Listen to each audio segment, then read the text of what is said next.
Double points finales, additional points for fastest lap, adding in sprint races, Formula 1 has tried a lot of things to change the point system. Just last year, the FIA and F1 proposed one of the biggest points changes in a while. Okay, in the end, it didn't end up happening, but what if it did? For those who missed it, last season, Formula 1 and the FIA were very close to introducing an updated point system for the F1 grid, which would have rewarded the top 12 drivers rather than just the top 10, which we have now. The points would have looked the same for the top 7 finishers, but distributed 5, 4, 3, 2, and 1 points for 8th place through to 12th place, giving the drivers more positions that were actually worth fighting for towards the end of a race. The main idea behind this change was to better reward the midfield teams who were constantly beating their rivals, but couldn't quite get into the top 10 due to the clear pace difference between the McLaren, Red Bull, Ferrari, and Mercedes cars compared to the rest of the grid. So rather than just a one-off result shaping how the midfield drivers ranked at the end of the season, consistency would be better rewarded, whilst also taking into account the reliability of modern F1 cars and the fact it's much superior to previous eras of the sport. So as we've entered the F1 summer break, I thought it might be fun to take a look at the drivers' standings and see what would have actually changed if Formula 1 had gone through with this change to the point system for 2025. I've chunked the grid up into a few groups, and I figured we could start from the bottom, which for you Alpine fans still consists of Jack Doohan and Franco Colapinto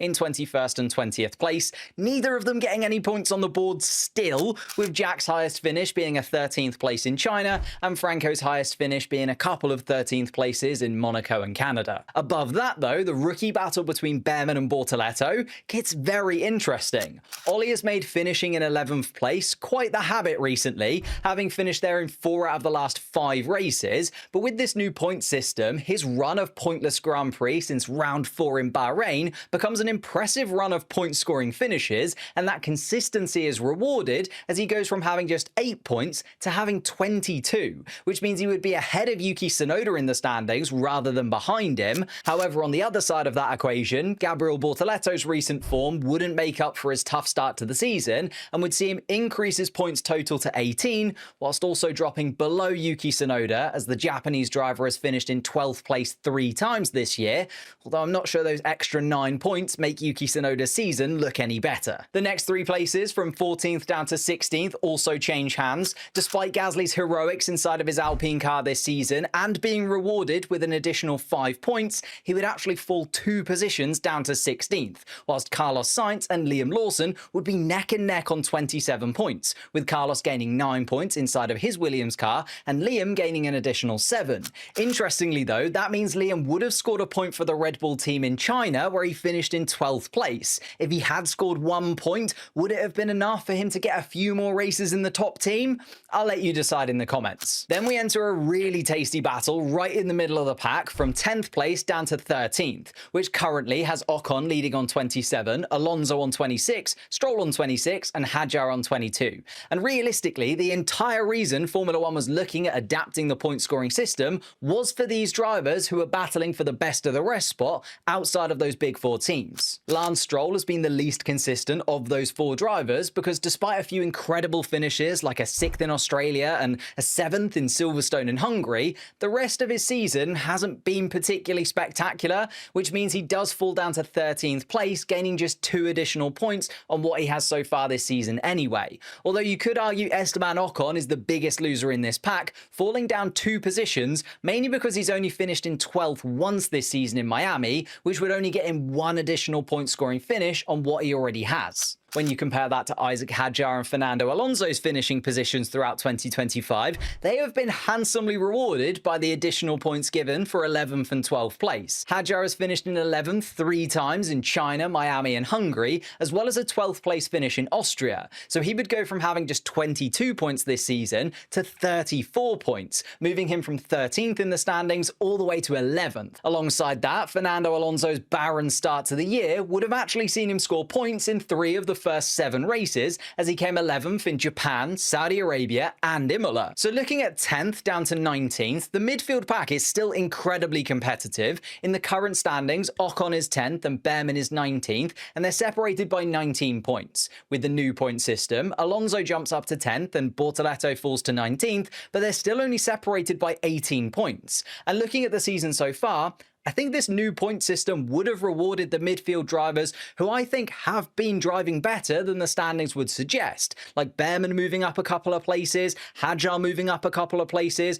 It rewarding their consistency is something that I quite like. But at this point in the video, let me know, do you think that this midfield standings is a better reflection on how you would rate the midfield drivers so far this season? Or do you think the standings that we actually have is a better reflection on how each of the drivers has performed so far in 2025? The drivers just outside the top 6 remain in the same order. Nico Hülkenberg would be on 42 points rather than 37, but would actually have a little bit less of a lead on 10th place. Alex Albon is still clearly best of the rest on 62 points, mainly due to all of the 8th and 9th place finishes that he's got, giving him some additional points on what he's already earned. And Kimi Antonelli isn't overly affected, thanks to a lot of his results this season being very all or nothing in my opinion. He's only finished in 11th place once in Bahrain, but as I said, his points total only goes from 64 to 68, so doesn't really affect him. Now that we entered the top 6, it's also quite interesting because the new point system discussed by Formula 1 wanted to keep the points from 1st down to 7th the same as they were anyway, so that it wouldn't affect the top of the standings. As I said towards the start of the video, these changes were designed for the midfield teams to have more positions to fight over, not to affect the drivers who were fighting for the championship.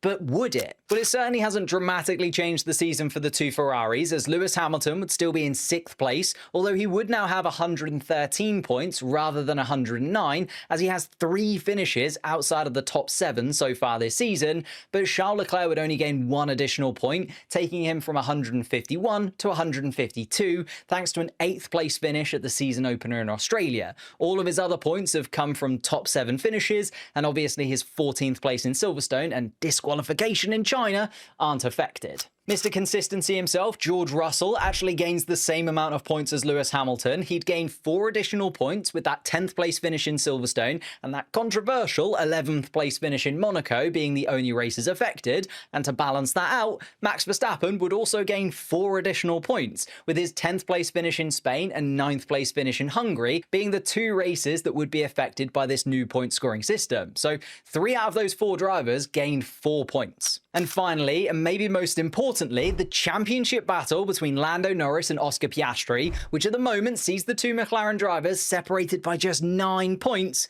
would actually change. From the 14 races so far, we have seen a McLaren finish outside of the top 7, but still inside of the point scoring places once at the opening race of the season when Oscar Piastri went spinning in front of his home crowd and he finished in 9th place, which at the moment got him 2 points. Under the new rules, he would have scored 4, so he would be leading the championship by 11 points rather than 9, which doesn't seem like much, but when we get to the final race of the season and Lando Norris wins the championship by 2 points, which I know is pretty unlikely, but could still happen, then in this alternate universe where the point system was put in place, Oscar Piastri would have won the championship instead. I'll also put the 2 Constructors' Championships on the screen now if you want to see how they would change in terms of the points scored, but the only position change is that RB would now be above Sauber heading into the second half of the season. I know that it's pretty fanciful to say that the championship will be that close between these 2 McLaren cars, but it's definitely something worth keeping in mind as we head into the second half of 2025. And let me know what you think. Do you think that the driver standings with the points down to P12 is more reflective of how the drivers have actually performed so far this season? And would you like me to keep track of this for the rest of the year? As always, thank you so much to the members of the channel. They really do keep the channel running. And if you've enjoyed this video, why not check out this video here where I debate what the grid might look like if Max Verstappen does move to Mercedes in the future.